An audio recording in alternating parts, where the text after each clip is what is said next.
We're about to start our science seminar, and before we do, I'll just remind you what a science seminar is. One of the most important things about a science seminar is that it's a place for you guys to share ideas. Today, students were engaged in a science seminar about what caused the extinction of the dinosaurs.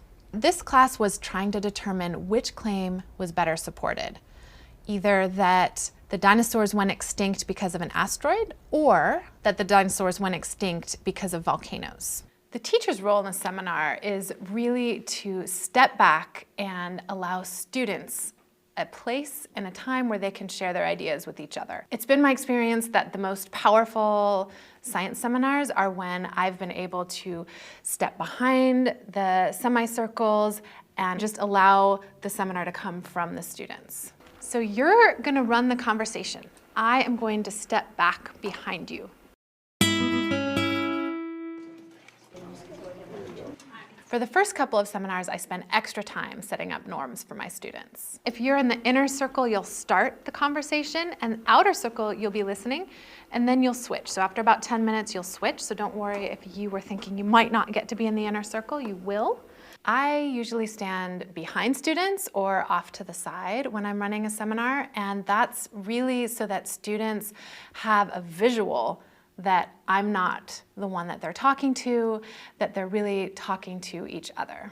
During the seminar, I'm an active listener, just like the students, and I'm taking notes, I'm listening for who is using evidence, who is explaining their evidence, I'm listening for the depth and the breadth of student science knowledge that they're bringing into the seminar, and I am also taking notes on how students are responding to each other. Are they building off of each other's ideas? Are they disagreeing and explaining why? Or are they being quick with their answers? And those are things that I can then talk about with them later.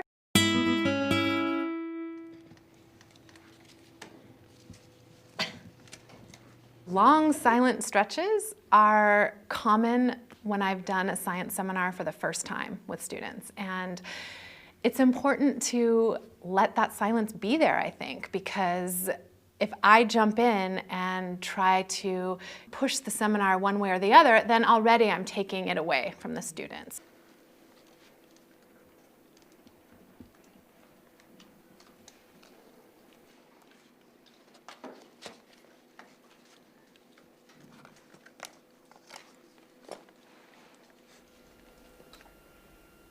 Anyone can jump in who's in the inner circle.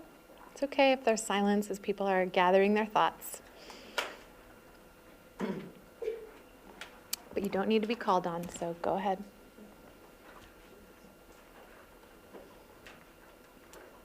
I think it says that since it faded out gradually, it is a evidence for the fact that an asteroid might have struck Earth.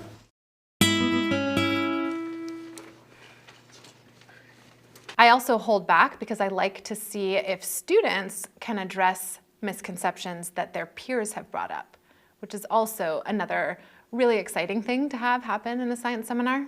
I think that the evidence tells us that the crater, that the asteroid that they say in the claim could have hit there, but I don't think that it would have caused all the dinosaurs all around the world to go extinct. I think the volcanoes would have been a better choice, even though that there is proof that the asteroid probably hit in southern Mexico. If an asteroid hit in the center of a big continent, it would have probably hit the land around it, and this asteroid was 10 kilometers across, so that was fairly big, plus the speed of it falling from space.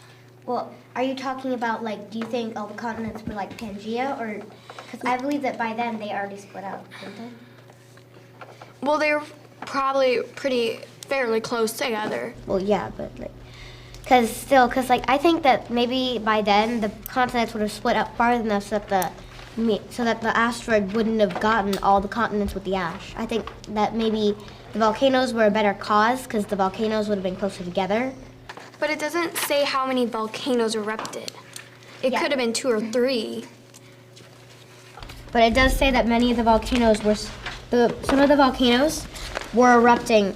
Many of the volcanoes were erupting much more often than they normally do. I really try to avoid interrupting, but sometimes I need to steer the conversation back to the claims. What does this card tell us about the claims? The force of the asteroid hitting the Earth was 2 million times greater than any nuclear bomb ever tested. What are your ideas? It means that the asteroid had to be really big if it was 2 million times greater than any nuclear bomb that ever had been tested.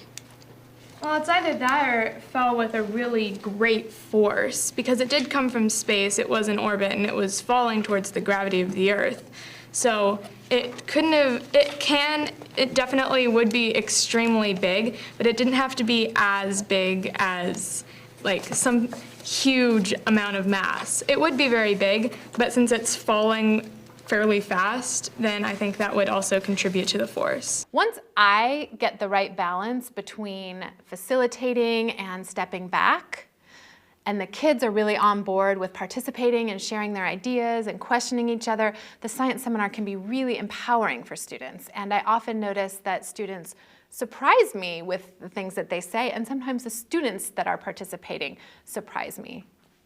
Ones that I wouldn't have expected to jump in are jumping in and sharing their ideas. Other kids or people share their ideas, and it opens your mind to other possibilities.